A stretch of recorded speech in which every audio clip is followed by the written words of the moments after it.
సమస్యలు వస్తే దాని ప్రయారిటీ తీసుకోండి. అలాగే లా అండ్ ఆర్డర్ సమస్య, ఏమైనా కిడ్నాపింగ్లు జరిగినా దాడులు జరిగినా అది ప్రయారిటీ తీసుకోండి.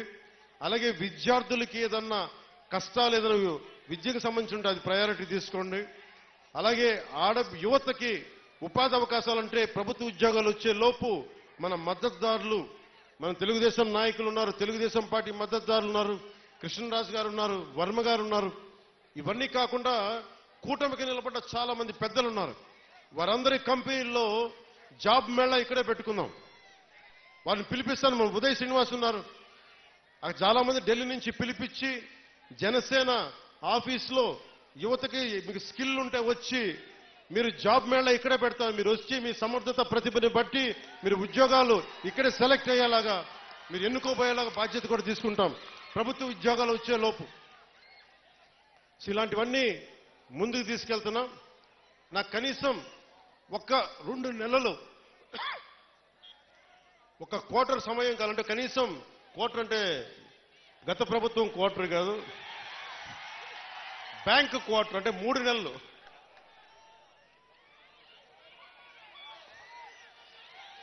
ఆ మందు ఇంకా అమ్ముతున్నారా వాళ్ళు? ఇంకా అమ్ముతున్నారు. అబ్కారీ శాఖ మంత్రి కొల్లు రవీంద్రబాబు గారిని అడగలిగిన పరిస్థితి. ఇంకా వాళ్ళు మందు అమ్ముతున్నట్టున్నారు కదా. ఇంకా సరే అంటే మరి ఏదో కొత్త మధ్య విధానం తీసుకొచ్చే వరకు తప్పదు అనుకుంటాం.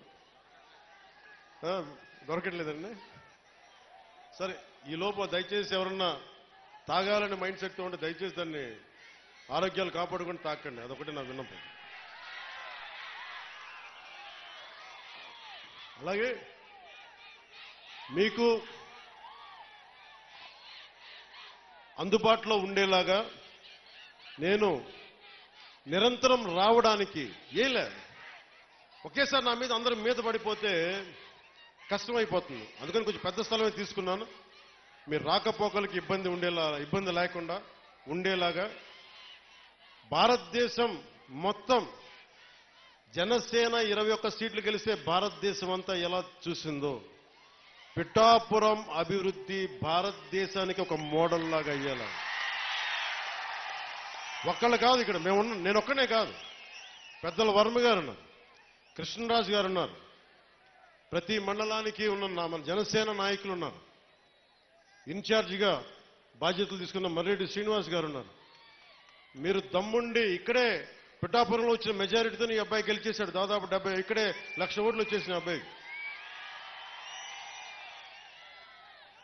అండ్ ఇప్పుడు మనం జనసేన రికగ్నైజ్డ్ పొలిటికల్ పార్టీ.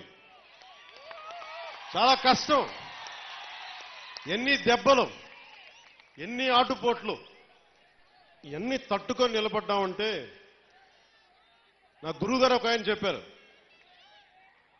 ఇక్కడున్న నా ఇస్లాం మత ధర్మాన్ని పాటించిన మా జన సైనికులు చెప్తా ఉన్నాను, వెళ్ళి ఇక్కడ బంగారు పాపమ్మ దర్గా ఉంటుంది. నా గురువు సనాతన ధర్మాన్ని పాటించే గురువు ఆయన చెప్పింది ఎంత గొప్ప వ్యక్తి అంటే, ఆయన చెప్పింది వెళ్ళి అక్కడ బంగారు పాపమ్మ దర్గా ఉంటే దాన్ని దర్శించాం, అక్కడ చాలా శక్తి ఉంది, దండం పెట్టుకు వెళ్ళి ఆశీర్వాదాలు కావాలి అంటే నేను వెళ్ళి లోపలికి వెళ్ళి కూర్చుంటే నుంచున్నాను. ఇంతే ఉంది స్థలం, అపారమైన శక్తి ఉంది అక్కడ, ప్రశాంతత వచ్చింది.